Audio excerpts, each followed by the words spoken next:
오늘 말씀의 제목은 참된 나를 찾는 길, 이렇게 정해 보았습니다. 하나님께서 우리에게 믿음을 주시고 우리를 부르신 이후에 우리에게 시작된 것이 있는데 관계입니다. 신앙생활은 관계. 다 뿔뿔이 흩어지고 다 제각기 자기 마음대로 자기 뜻대로 살던 삶에서, 그래서 하나님과 멀어지고 하나님과 분리되어 떨어져 있던 삶에서 이제는 하나님의 은혜로 가까워졌습니다.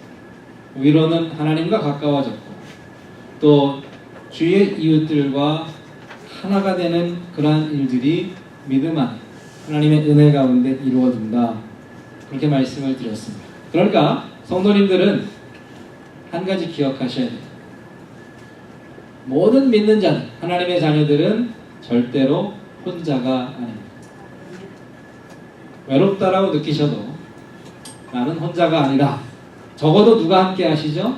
우리 주님께서, 우리 하나님께서 함께 하시기 때문에 혼자 사는 인생은 이제 끝입니다. 절대로 혼자가 아니라 하나님께서 나와 함께 하시고, 이제는 내 이웃들과 형제자매가 되었고 가족들, 교회가 온전한 연합과 공동체를 이루어가는 것, 그것이 신앙의 삶의 모습입니다. 물론 이것이 정말로 어려운 일이다 말씀을 드렸습니다. 서로의 사이에 있는 높은 담이 허물어지기 위해서, 하나님과 우리 사이에 그 높은 담이 허물어지기 위해서 주님께서 십자가를 지셨고, 그 십자가의 사랑, 나를 부인하고 나를 죽이고 나를 포기하고 내려놓는 십자가의 사랑을 통해서만이 이 화해와 평화는 이루어질 수 있었다, 그렇게 말씀을 드렸습니다. 하나됨, 연합으로 나아가는 이 길을 설명하면서 우리가 먼저 한 가지 좀 생각해 보아야 될 것이 있습니다. 이 평화가 먼저는 우리 안에서, 내 자신의 마음속에서부터 이루어져야 한다, 그것을 오늘 말씀을 드리려고 합니다. 다 제각기 뿔뿔이 흩어졌고 둘이 멀어져 있다, 그래서 이것이 하나가 되는 것이 평화다, 화해다 말씀을 드렸는데, 내가 내 자신과 화해가 필요할까요? 그런 것 같습니다. 실제로 그렇습니다. 내 안에 두 가지, 세 가지, 각가지 생각들이 서로 싸우고 부딪히고 있으니까 나부터 먼저 평화를 누려야겠다라는 것이죠. 하나님의 말씀에 순종하고 정말로 옳은 길, 선한 길로 가려고 하지만 마음대로 안 되는 것은 적이 내 안에 있기 때문에, 내 마음 안에 있기 때문에 그렇습니다. 하나님의 말씀에 순종하려고 하지만 동시에 이것을 방해하는 육체가 내 안에 있습니다. 사도 바울은 이것을 오늘 말씀해 보니까 이렇게 고백하고 있습니다. 율법이 신령한 줄 알지만 나는 육신에 속하여 죄 아래에 팔렸다.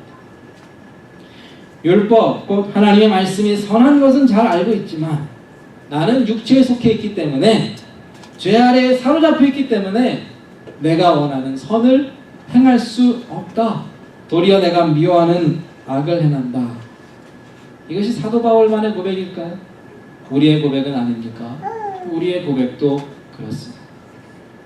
하나님을 알고 하나님의 뜻을 배우고 정말로 어디로 행하고 가야 할지를 알지만 실제로 하지 못하고 할 수 없는 것이 우리의 모습이라, 먼저 이것부터 해결해야 되지 않겠습니까? 내 안에 나뉘어지고 내 안에 일어나는 내적인 싸움부터 해결해야 또 다른 사람과 연합도 가능한 것이죠.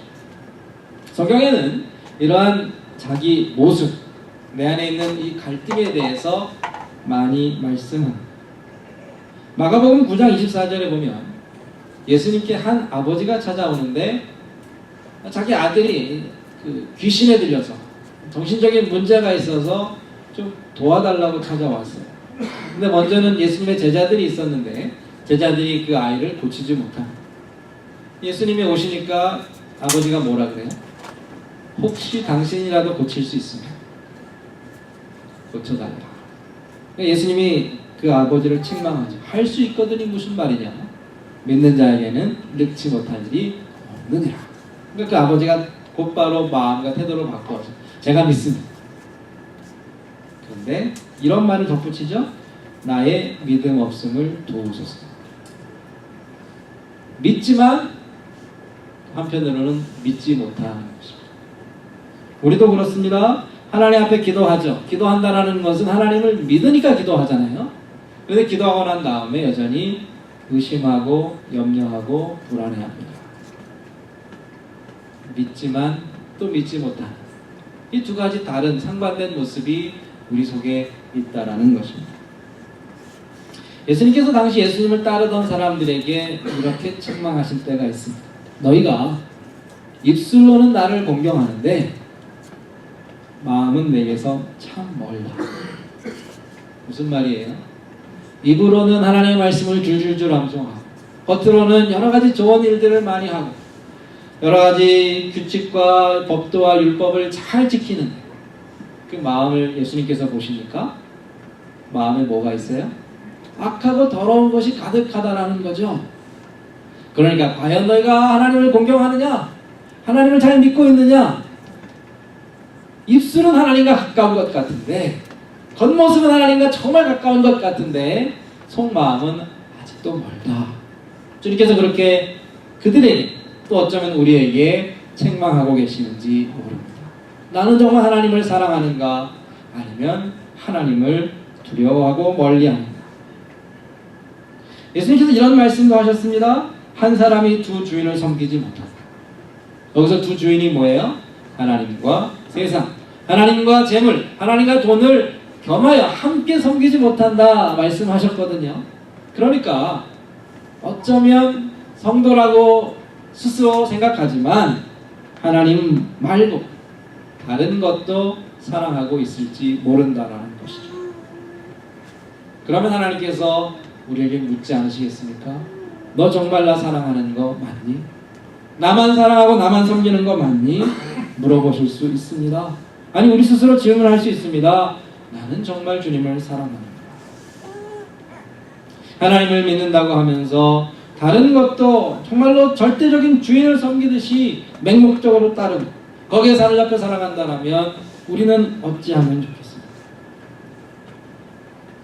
야고보서 3장 10절에도 비슷한 말씀이 있습니다. 한 입에서 찬송과 저주가 나오는도다. 방금 전까지 하나님을 찬송하는 그 입술로 남을 욕하고 저주한다면 도대체 어떤 것이 참 우리의 모습인가 하는 것입니다. 1만 달란트를 빚을 졌는데 그 엄청난 액수의 돈을 면제받았습니다. 없던 것으로 용서해 주셨습니다. 그런데 그 길을 나오다가 작은 액수의 돈을 빌려간 친구를 만나고 그 친구가 돈을 갚지 않는다고 해서 감옥에 집어넣는다. 과연 우리는 은혜를 아는 사람입니까? 무엇이 과연 우리의 참 모습인가 하는 것이죠.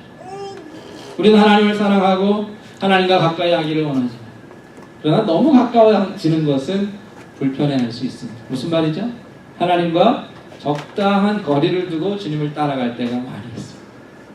하나님 도와주시고 지켜주시고 나와 함께 해주시지만 내 삶 전부가 하나님께 간섭받는 것은 싫습니다. 그것이 어쩌면 우리의 진짜 속마음인지도 모르겠습니다. 이스라엘 백성들이 시내산 앞에서 하나님을 만납니다. 하나님께서 불과 연기와 구름으로 임재하셨습니다. 이스라엘 백성들은 하나님의 그 영광을 보았습니다. 하나님의 음성조차 들렸습니다. 얼마나 놀라운 광경입니다. 주님께서 이 자리에 성령으로 충만히 임재하시고 우리를 만나주시고 하늘의 영광으로 우리에게 보여주신다면 얼마나 감격스러운 순간이겠습니까? 그런데 이스라엘 백성들이 그 하나님을 지금 만날 수 있는 그 기회를, 하나님과 정말로 얼굴과 얼굴을 대면해 볼 수 있는 기회를 포기하고 마다했습니다. 하나님 우리에게 직접 말씀하지 마시고 우리가 모세를 대표로 보낼 테니까 모세와 말씀하여 주십시오. 우리는 감히 하나님의 음성 듣기 두렵습니다. 우리 안에 이중적인 마음이 있습니다. 하나님을 가까이 하고 싶지만 동시에 너무 가까워지는 것을 불편해요. 정말로 믿음으로 살기를 원하지만 누가 나를 광신자라고 부르는 것은 싫어합니다. 하나님을 위해 살기를 원하지만 내 전부를 다 하나님 앞에 헌신하는 것은 주저하고 있다. 과연 우리는 어떠한 모습이 참 나의 모습으로 알고 있습니까?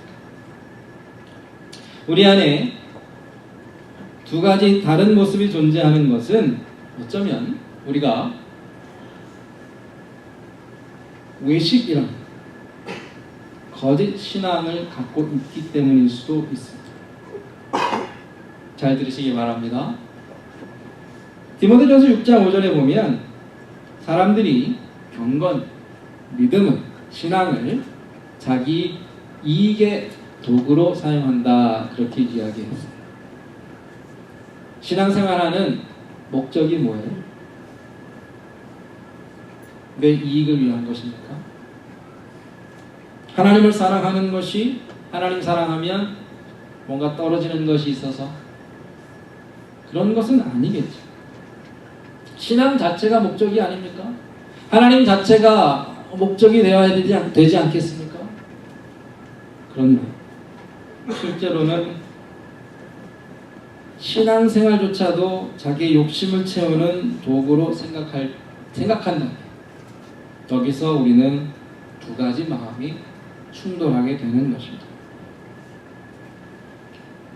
불쌍한 사람, 가난한 사람을 보고 그 사람을 돕는 것, 다른 이유가 필요할까요? 그 사람이 불쌍하니까 돕는 거죠. 그런데 내가 이렇게 남을 도와주면 사람들이 나를 칭찬하고 나를 좋게 봐주고 그래서 내 평판이 올라가니까 도와준다. 목적이 달라지는 것이죠. 평소에는 전혀 하나님께 기도하는 삶이 없다가 사람들이 보면 잘 기도하고 열심히 기도한다면 기도의 이유가 무엇입니까? 기도를 통해서 다른 것을 목적으로, 다른 것을 얻고자 하는 그러한 다른 이유가 있는 것이죠. 신앙이 도구가 되고 우리의 믿음이 다른 이익을 위한 방편으로 전락되는 경우입니다. 그러면 가장 괴로운 사람이 누구예요? 나 자신이죠.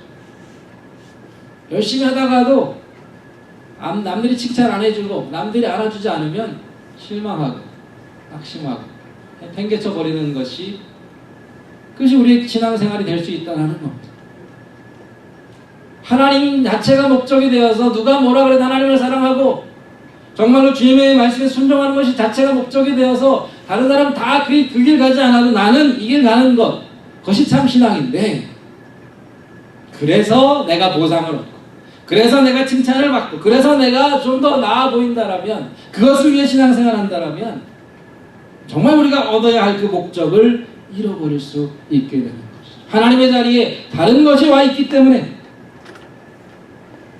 참 신앙은 잃어버리고 거짓된 우리의 모습만이 남게 됩니다. 선을 행할 수 없고 하나님께 순종할 수 없는 길이 바로 그 위선적인 신앙, 외식적인 신앙 가운데 있습니다. 제가 믿는 것은 이 자리에 계신 분들은, 이러한 분들은 안 계실 거라고 생각합니다. 모두가 다 참 신앙, 참 믿음을 가지고 하나님을 열심히 섬기고자 하는 그러한 참 신앙의 모습이 있다라고 저는 그렇게 믿습니다. 그러나 그러한 신앙이 우리에게 있다고 할지라도 오늘 사도 바울이 했던 고백, 이 고민은 여전히 우리에게 큰 숙제가 됩니다. 왜 나는 열심히 신앙생활 하고 싶은데, 열심히 하나님 말씀에 순종하고 싶은데 그렇게 하지 못할까? 왜 나는 정말로 주님을 따르고자 하면서도 또 따르고 싶지 않은 두 가지 마음이 존재할까? 그 이유는 우리가 아직 완성되지 못했기 때문입니다.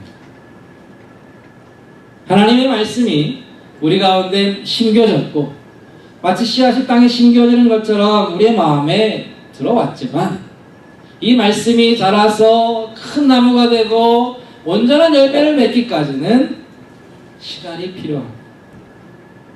하나님의 나라는 겨자씨보다도 더 작은, 정말로 잘 보이지 않는 모습으로 우리에게 찾아왔고, 그래서 그것이 큰 나무가 될 때까지는 하나님께서 끊임없이 지금도 역사하시고 계십니다. 작은 누룩이 온 그 반죽을 다 부풀게 할 때까지는 하나님의 더 큰 수고와 노력이 역사가 필요하다라는 것이죠. 지금의 모습에 실망하실지라도 그 실망과 좌절을 이길 수 있는 것은 내가 아직 완성되지 않았다라는 겁니다. 하나님의 때, 주님의 시간에 모든 것이 아름답게 변할 것입니다. 하나님께서 시작하신 이 착한 일이 완성될 그날이 있을 것입니다. 지금 모습이 참 부족해 보이고 무능력해 보이고 아무것도 할 수 없는 그러한 정말 연약한 모습으로 보여진다 할지라도 하나님이 우리와 함께 하시고 내 안에 주님께서 주신 믿음이 있고 또 하나님께서 약속하신 그 약속을 소망으로 붙잡는다는 하나님의 때에 우리는 완성될 것입니다.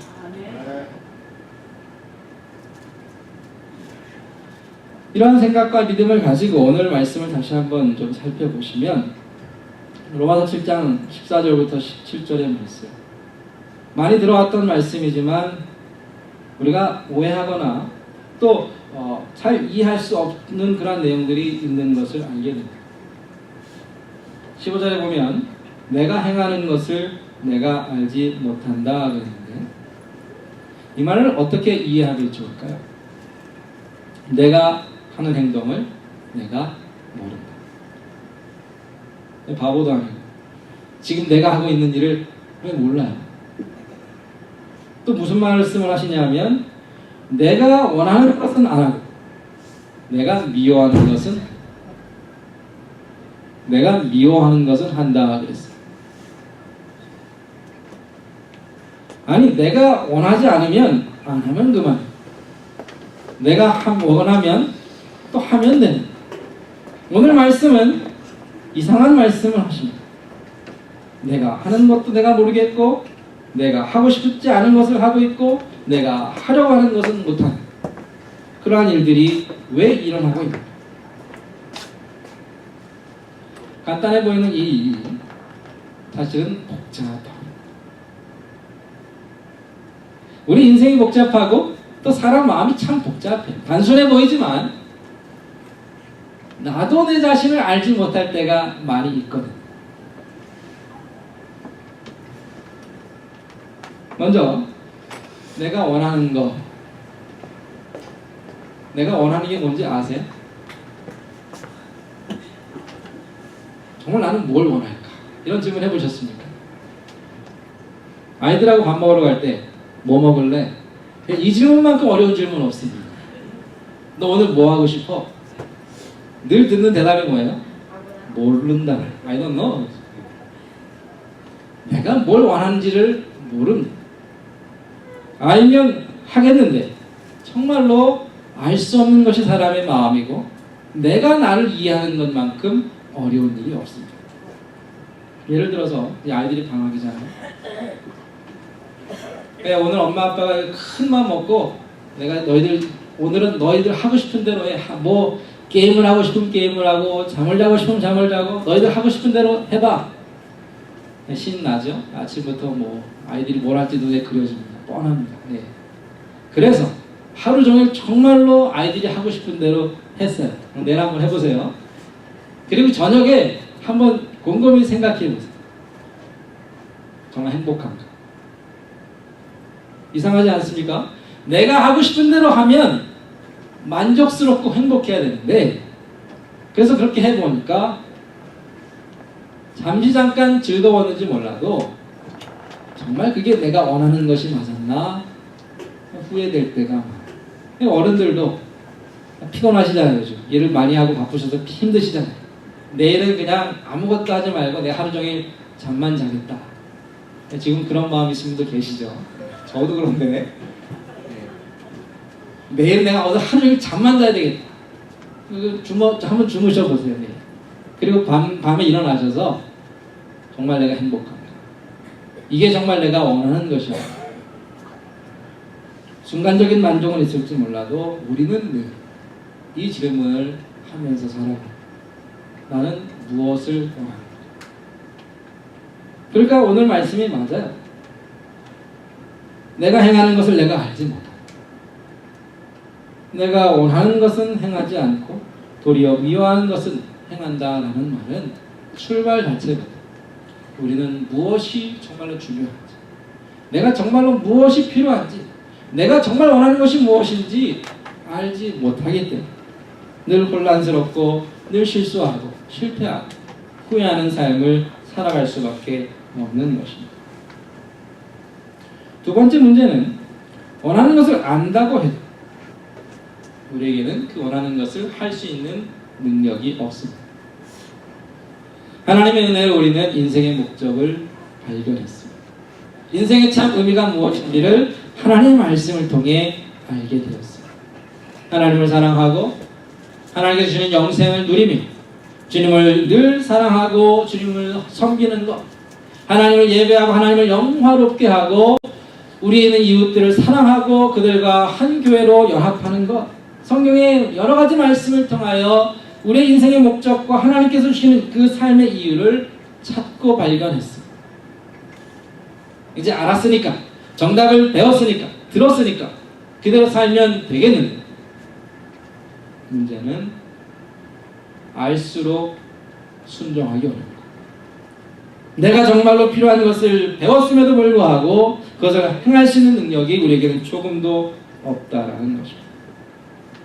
15절 말씀에 내가 원하는 것, 이것은 사실 14절 말씀과 연결해서 설명하면 구원받은 성도들이 정말 원하는 것은 하나님의 말씀, 신령한 하나님의 법, 진리의 말씀인데 실제로 우리에게는 그 말씀에 순종할 수 있는, 하나님의 뜻대로 살아갈 수 있는 능력이 조금도 없다라는 것입니다.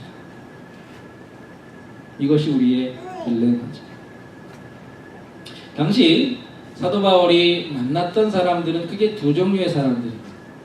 한 부류의 사람은 유대인들, 동양 문화에 속한 사람들, 또 한 부류의 사람은 헬라인들, 그리스인들, 로마 사람들, 서양의 문화에 속한 사람들. 동양은 원래 전통과 어떤 공동체를 강조했던 문화입니다. 가족, 민족, 국가.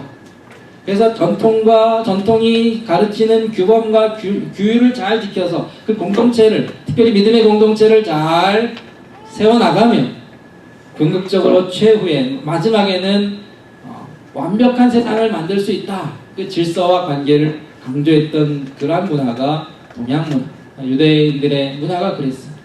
서양은 어때요? 철학이 발달하고 이성을 강조하고, 그래서 그리스의 철학이 굉장히 뛰어났습니다. 그래서 열심히 교육하고 사람들을 계몽하고 사람들에게 지식을 주면,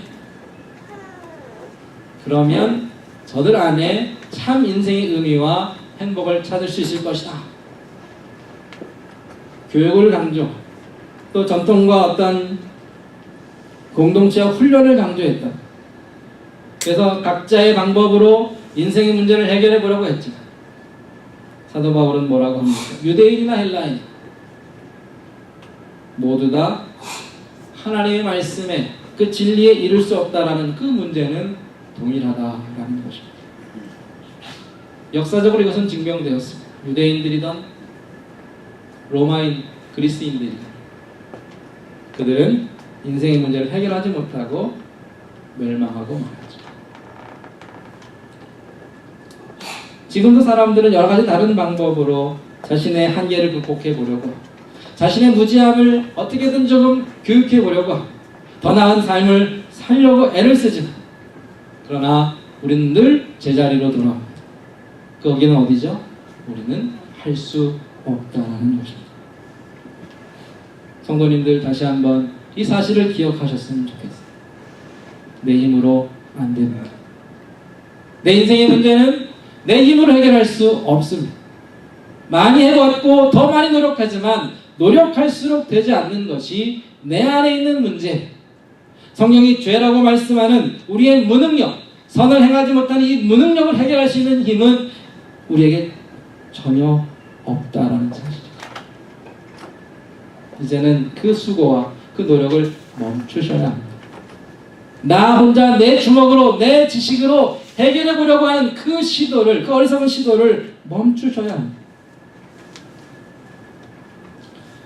우리의 문제를 해결할 수 있는 유일한 방법은 거듭 우리가 말씀을 통해 듣는 그대로 예수 그리스도의 십자가 외에는 다른 방법이 없다라는 사실. 오직 하나님을 믿는 믿음으로만 내 한계를 이길 수 있고 내 연약함을 해결할 수 있습니다. 그것이 17절에 나오는 위대한 믿음의 선언입니다.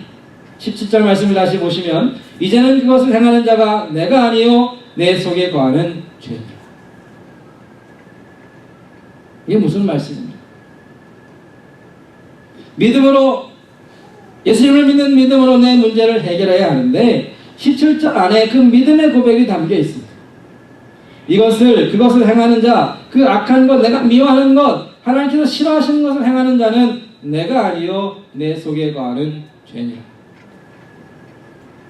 그 일을 행하는, 날마다 실패하고 넘어지고 쓰러지는 그 모습은 내 참 모습이 아니라는 것입니다. 이 말씀을 오해하셔서 자기가 해놓고 자기가 안 했다라고 발뺌하는 정도로 생각하시면 안 됩니다. 요즘 그런 일이 있죠. 아주 흉악한 범죄를 저지르고 나서 재판장에 가서 설 때는 저 사람이 원래 정신적으로 문제가 있어서 그 살아온 환경이 여러 가지로 어려움이 있어서 정신적인 장애 때문에 이러한 일을 했으니까 선처해 주십시오. 성경이 지금 그것을 말씀하고 있습니까? 본래 우리가 죄인이기 때문에 죄인으로 태어났으니까 어쩔 수 없는 사람이니까 이러저러한 잘못한 일들 그냥 눈 감아 주십시오. 그런 것 아닙니다. 분명히 오늘 본문에 보면 이러저러한 일을 행한 것은 나다 말씀하십니다. 15절에도 보면 내가 행한 것,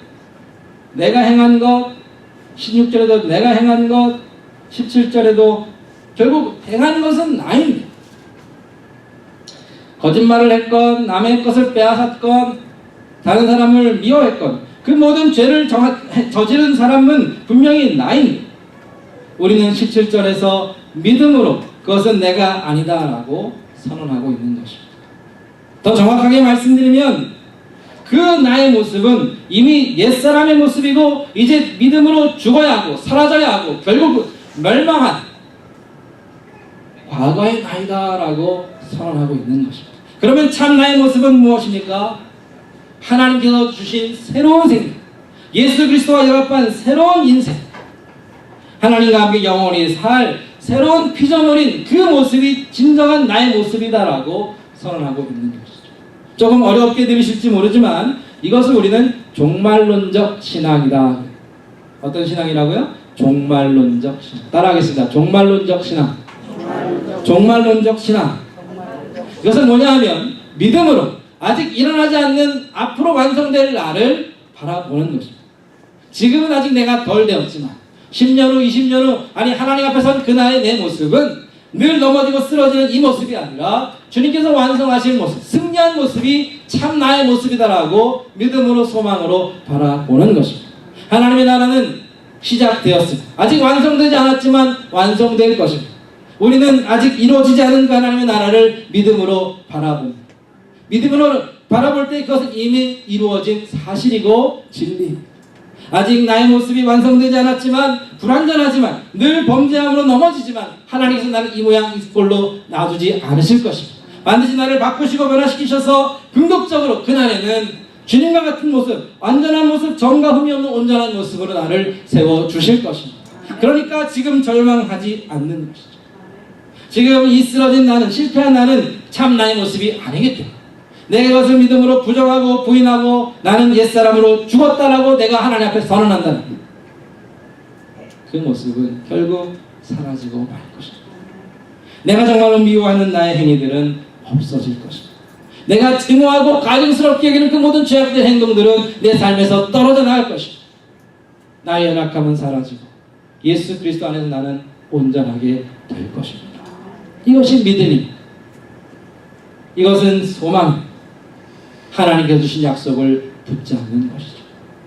그리고 이 믿음이 헛되지 않은 것은, 이 믿음이 그냥 말뿐이 아닌 것은, 이 믿음을 이루시는 분이 내가 아니라 우리 주님이시기 때문입니다. 내가 믿음으로 하나님께 내 삶을 맡기면 정말로 나를 바꾸시는 분은 내 자신이 아니라, 내 노력이 아니라, 내 지식이나 내 훈련이 아니라 전능하신 부활하신 우리 주님께서 나를 그렇게 새롭게 하실 것입니다. 우리 자신을 어떻게 바라보고 계십니까? 나를 어떻게 정의하고 계십니까? 내 자신은 나 이후에 정말 미래에 어떤 모습이 될 것이다 라고 바라보고 계십니까? 오늘 이것부터 바꾸셔야 됩니다. 내일 내 모습이 어떠한 모습일까? 5년 후 10년 후에 내 모습이 어떠한 모습일까? 이 땅을 떠날 때의 내 모습이 어떠한 모습으로 내 인생을 마칠까? 그 그림을 갖고 계셔야 됩니다. 그 그림은, 그 꿈은, 그 약속은 오직 하나님만이 주실 수 있고 이미 하나님께서 예수 그리스도를 통해 우리에게 보여주셨습니다. 우리 모두는 주님의 모습으로 변화될 것입니다. 영광스러운 모습으로 변화될 것입니다. 완전한 모습으로 변화될 것입니다. 하나님도 우리를 그렇게 바라보고 계십니다. 놀라운 것은 하나님께서도 우리를 이러한 눈으로 바라보고 계신다라는 사실. 스가랴 3장 17절에 하나님께서 그 백성들을 바라보시면서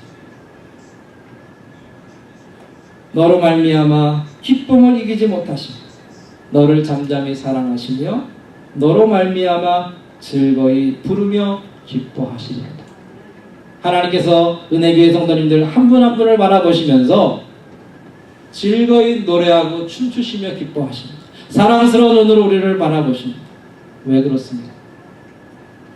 하나님께서는 우리의 완성된 모습을 지금도 바라보고 계시기 때문입니다.